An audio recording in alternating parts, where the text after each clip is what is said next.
ọ bụ na ị na-ene anya na vidio market ị ga-afụ headlines from Daily Post. Ife a na-achị kwuketa confirm bere ya, but within a space of time ọ ga-adị confirmed.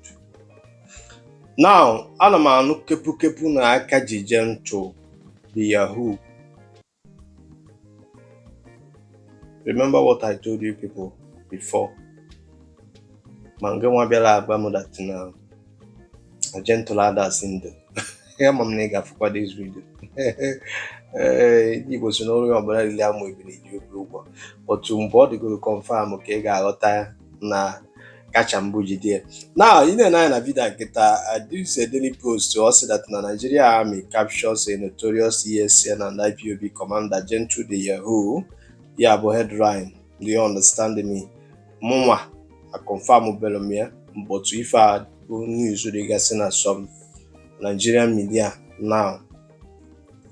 Now, however, that the Nigerian Army has confirmed the capture of a notorious commander of the indigenous people of Biafra IPOB and his armed wing, the Eastern Security Network ESN, Ifeanyi Eze Okorienta, widely known as Gentle the Yahoo. Troops of the 34th Artillery Brigade, in collaboration with other security agencies, apprehended Okorienta at his hideout in Ako, Ihube, Okigwe local government area of Imo State. If I be finished security on social media, do you understand me? I'm in a forum member. Yeah, I'm giving Gentle, Mandochie, no Gadaranya. Do you understand? Only Obanano na Southeast today, when a Buari was singing on at your freedom, Nyabonoshi. Do you understand me? Only Obana Buembe na Southeast today, we're saying that no freedom corners by a Nigerian soldier, a ambush Nigerian soldier, Ibundi police in Nigeria, Ibu Gaddafi vigilante in the Ibuai. In the name of non freedom, onya abu epelime. And that woman never assume that na aka ga touch you one after the other in no distance time, because na Igbo they against you people. Last time agwamu eba Gentle the Yahoo n'Igbo no onwe na media by kpọpụta ndị mmadụ wee execute ofa. N'ife a bụ Teroki Atrifa,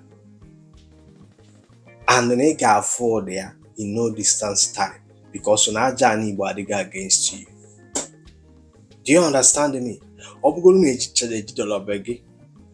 Inalo dị iche. Inalo dị iche.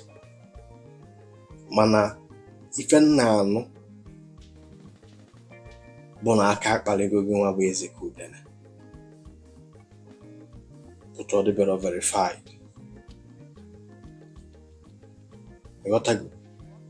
Onwere onye ọbụla nọ n'ala Igbo today na-ebugharị egbe ndị a niile bụ napping kafa na-eme.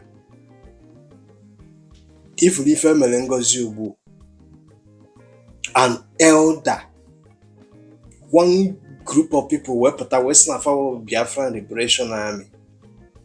Who funded you people? An elder. We say another ana. We na-enye order. We bịa ife oge ekwu. We say that na ọbụ that na ihe nwere emere unu ga-egbu ya. And akpọpụta gị jụọ ikiri ife na-achụ isi na ị na-achọ Biafra. Thunder ga-afa ya unu niile one after the other.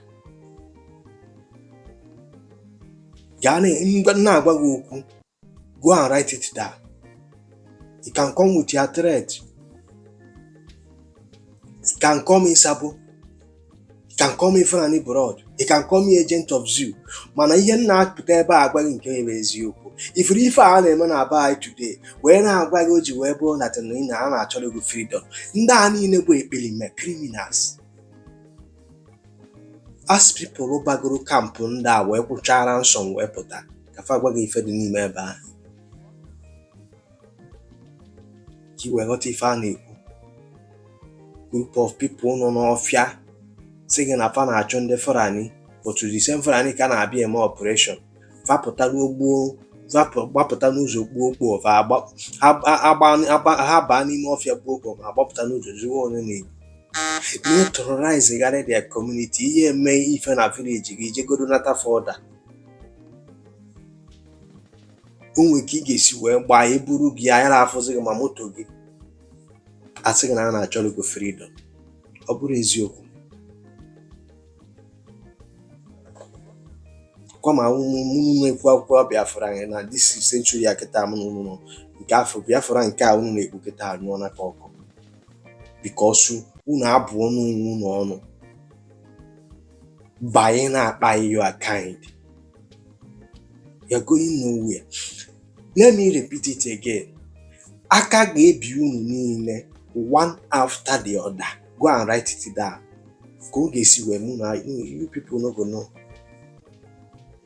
Akwefere aka ga-ebi unu niile one after the other. It's just a matter of time.